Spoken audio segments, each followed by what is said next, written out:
Okay, we're live. Sweet. Live from the BYU Idaho Library. Present. All right. So for number one, I can screen share. The question asked, given genomes, all right, suppose the viral genomes were examined in the laboratory, information obtained for each viral genome. And so with each one, if it was, so exonuclease is, exonuclease cuts the ends, the strands on the end of the DNA, and endonuclease cuts the strands on the inside. And so with genome number one, it would be, let me see here.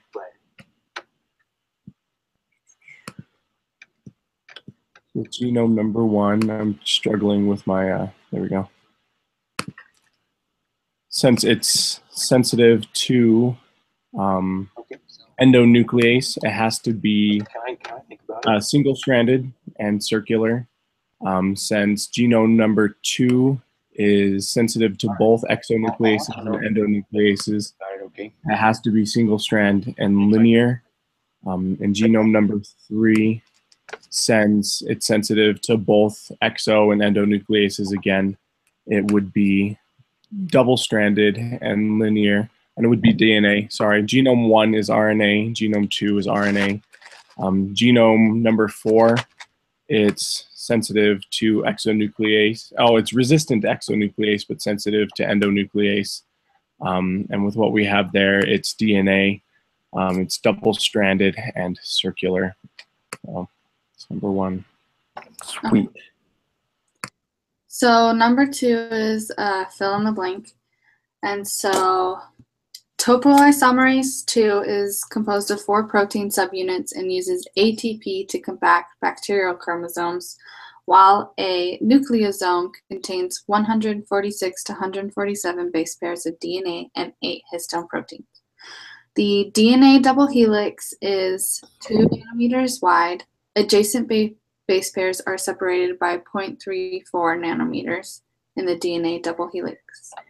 Topoisomerase 1 introduces positive supercoiling into DNA and cuts one DNA strand.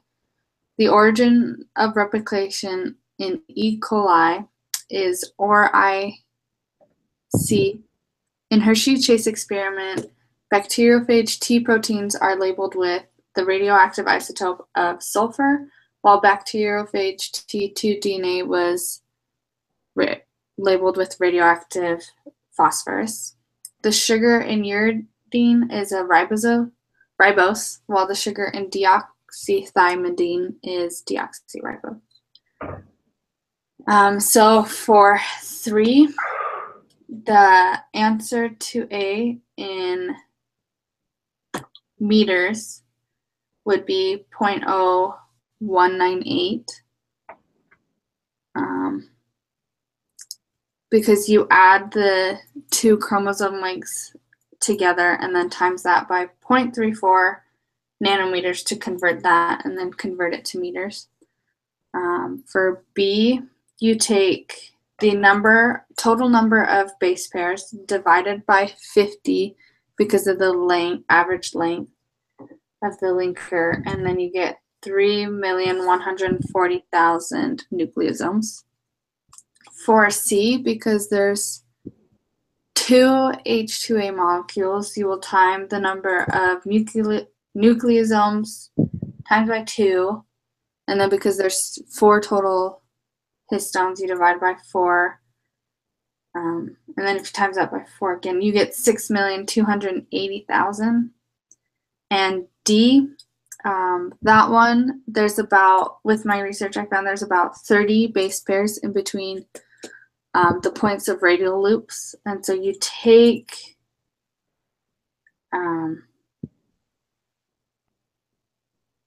the nanometers from A and divide that by 30 to get 1,946,000 base pairs. Awesome. Okay. Number 4 is kind of a variation of the same idea here. So we're taking a single circular chromosome that is 4,410,000 base pairs in length. For A, it's asking, if you were to stretch out this chromosome linearly, how long would it be in micrometers? So you take that number of base pairs, you multiply it by 0.34 nanometers. And so I left my answer in nanometers, but because we're in the metric system, you can just do some decimal shimmying around. So it's 1.4994 micrometers. For B, we're talking about the diameter here, and so I was like, well, if a double-stranded DNA molecule says it's 2 nanometers long, wide, so a single one must be 1 nanometer, and according to the equation that gives you the circumference, which is 2 pi r, you can use the pi. The circumference is equal to pi times the diameter. It's the same thing, so you technically get pi is the answer. For C, so we're determining the length of one of these radial loops if it were stretched out linearly.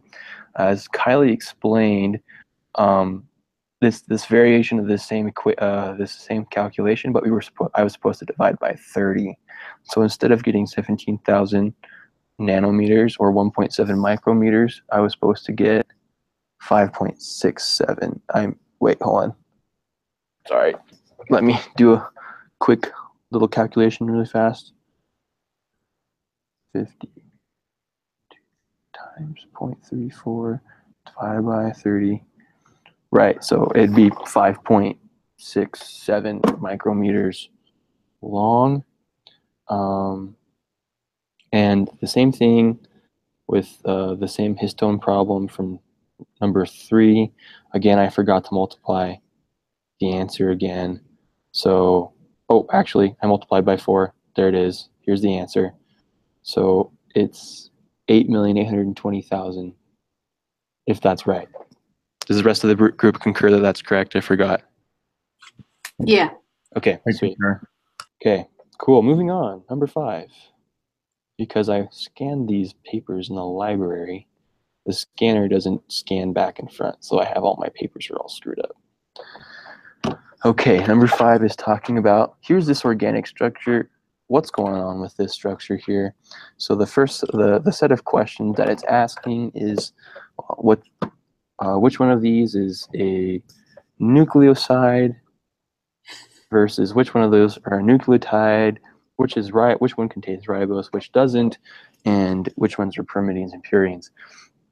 So here on number 1, so a nucleoside is determined whether it's bonded to phosphate groups out over here. And you see this 5' carbon is only bonded to an alcohol group. Therefore, this is a nucleoside because it's unbonded by phosphate groups. The next thing is we're looking for off the 2' carbon here is whether there is an alcohol group attached. And instead of an alcohol group, you see there are 2 hydrogens bonded there. So that lets us know that this is a deoxyribose molecule. Here we also see the 2 ring structures up here that is designated as a purine. Purines are 2 ring structures, and it didn't ask for this, but I went and identified that 2 ring structure as adenine. Okay, letter B. So we look for our similar markers. Out here off of the 5' carbon, we see that there are phosphate groups. That immediately lets us know that this is a nucleotide. Okay, off the 2' carbon here, we see no alcohol. That this must be a deoxyribose molecule as well. And we see the similar 2 ring structure identifying as a purine. This once again is adenine, similar structures. Okay, here we see the 5' carbon is bonded to phosphate groups as well. That means this is a nucleotide. Off the 2' carbon, or the 2' carbon, we see that there's an alcohol group here bonded. That means this is a ribose molecule. Okay, off the 1' carbon, we see that there's a single ring structure that immediately lets us know that this is a pyrimidine. And because this is ribose, this is associated with RNA, this is a uracil pyrimidine molecule there. Okay, there we go. Okay, for D, we see the phosphate group out here. That lets us know it's a nucleotide. We see there are no alcohol groups bonded to the 2' carbon. This lets us know that this is a deoxyribose molecule right here off this pentose sugar. And we see the single ring structure that lets us know it's a pyrimidine. This, you didn't have to identify it, but it says it's thiamine, which is pyrimidine there. For E, they were super nice and they went ahead and they labeled our carbons for us. That was nice of them. But because we're super smart, we didn't have to have that. So we don't see those phosphate groups attached to the 5' carbon here. That means this is a nucleoside. Off the 2' carbon, we see that there is an alcohol group. That lets us know that this is a ribose molecule. And we see the single ring structure. And that lets us know it's a pyrimidine. And I went ahead and guessed and said that was uracil. I have no idea because this is kind of different to the uracil molecule due to the diene structure, I think is what that's actually called. We actually haven't gotten that far in OChem, but I just wanted to try and apply my knowledge somewhere else. So I have no idea what that is. That might be uracil, maybe it's not, but no one cares because we're just talking about pyrimidines, purines here. For F, we see that there is no phosphate groups out here, that this 5' carbon is actually bonded to an alcohol group. But due to IUPAC numbering of cyclical alkane structures here, this is assumed to be the first carbon still. So 1, 2, 3, 4, 5 is how they're labeled. So off the 2' carbon, you see there's an alcohol group.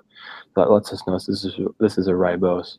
And then you see the single cyclical ring up here, which is talking about a pyrimidine. I went ahead and guessed again, but I don't know if that's right or not. If it is, who cares? But this is a pyrimidine. This lets us know that that's a ribose molecule, and there are no phosphates, so this is nucleoside. And that is it. Awesome.